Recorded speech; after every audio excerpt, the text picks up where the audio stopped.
Shalom Bapak Ibu, jemaat dikasih Tuhan, kita akan kembali merenungkan firman Tuhan, kita berdoa. Bapa di sorga, terima kasih buat hari ini, kembali kami akan merenungkan firman-Mu. Buka hati kami ya Roh Kudus, pimpin supaya kami mengerti dan menjadi pelaku firman-Mu. Dalam nama Tuhan Yesus, amin. Bapak Ibu, firman Tuhan kita terambil dari Pengkhotbah 3 ayat 11. Ia membuat segala sesuatu indah pada waktunya, bahkan ia memberikan kekekalan dalam hati mereka. Tetapi manusia tidak dapat menyelami pekerjaan Allah yang dilakukan Allah dari awal sampai akhir. Nah, itulah firman Tuhan yang menjadi dasar renungan kita pada hari ini. Tema kita adalah setiap orang indah dalam waktu Tuhan. Ya, setiap orang indah dalam waktu Tuhan. Nah, saudara, ada sebuah ilustrasi yang menerangkan bahwa ada batu sekeras dan sebesar apapun, kalau dititihkan atau diteteskan air secara terus-menerus, maka lambat tapi pasti batu yang keras itu, batu yang besar itu akan berlubang. Dan bisa juga pecah, bahkan bisa terbelah. Nah, demikianlah dengan hidup kita. Ya, tatkala menghadapi siapapun, ya mungkin sebagai orang tua bertanya, kapan ya anak saya ini berubah? Ya, mungkin sebagai istri juga bertanya, kapan suami saya berubah? Atau sebagai suami bertanya, kapan istri saya berubah? Ya, atau sebagai pimpinan bertanya, kapan anak buah karyawan saya berubah? Bahkan juga sebagai pendeta, kapan jemaatnya berubah? Atau sebagai guru bertanya, kapan ya murid-murid saya berubah?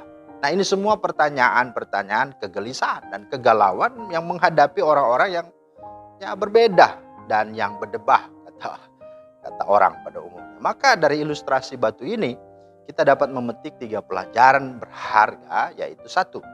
Kalau batu saja yang besar dan keras itu yang tidak ada pikirannya, tidak ada perasaannya, bisa saja luluh sehingga ia bisa berlubang, bisa pecah, dan bahkan bisa terbelah. Ya, oleh tetesan-tetesan air yang ada. Apalagi manusia yang Tuhan ciptakan menurut rupa dan gambar Dia. Nah, itu ya ada sebuah harapan. Ya.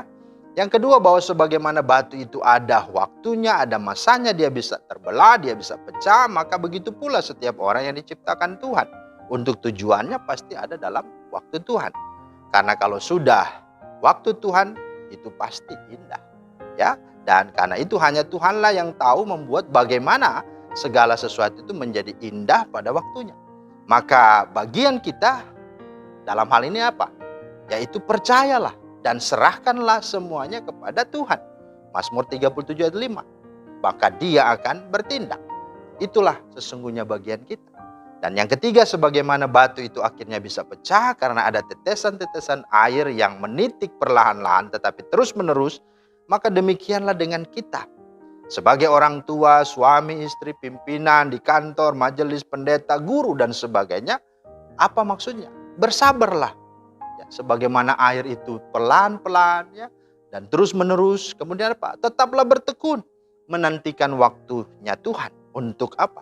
Untuk kita bisa melihat seseorang siapapun dia ya bisa bertobat, bisa berubah dengan apa? Dengan kita terus dan bertekun mendoakannya, terus dan bertekun menasihatinya, mengasihinya dan mendidiknya, bahkan mendisiplinkannya.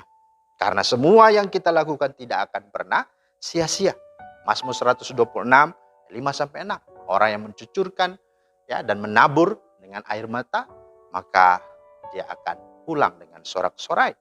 Sebab kata firman Tuhan, rancanganku bukanlah rancanganmu, jalanku bukanlah jalanmu.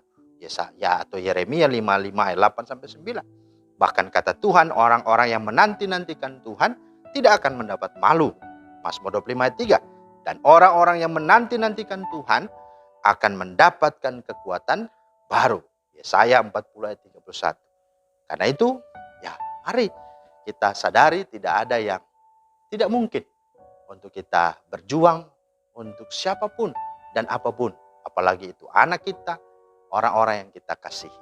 Maka Tuhanlah yang melihat perjuangan kita, Tuhan yang melihat pergumulan kita, Tuhan yang melihat semua akan kesabaran dan ketekunan kita.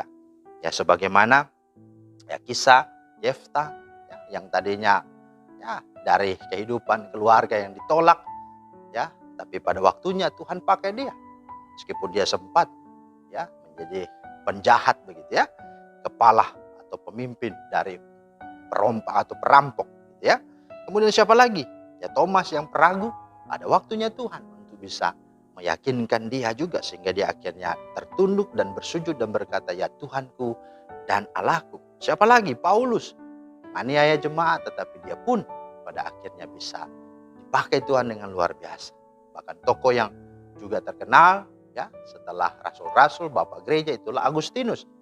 Ya seorang yang sungguh-sungguh ya, yang ya tidak baik dan tidak mulus hidupnya. Ya juga seorang yang nakal ya. Sampai usia yang ke-30 dia akhirnya dijamah Tuhan. Itu kenapa? Karena ada doa ibunya Monica yang terus berdoa siang malam, menangis untuk dia.